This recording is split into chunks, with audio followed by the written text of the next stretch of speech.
Žil jeden krejčí a ten byl chudej, stále jen stříhal a stále šil.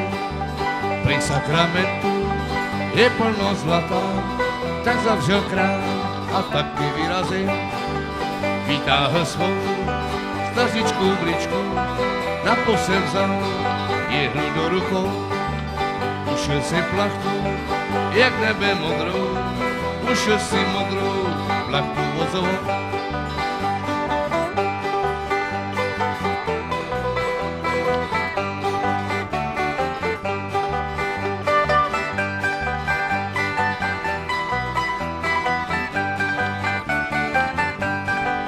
Tak dlouho jel dnem i nocí, šedivý prach potom zapíjel a stále kopal, však štěstí neměl, na pánvi svý zlato neviděl. Až jeden den ten nápad dostal, vytáhl svý šití rezavý a začal šít z ty plachty modrý, kalhoty šel na půlku dolí.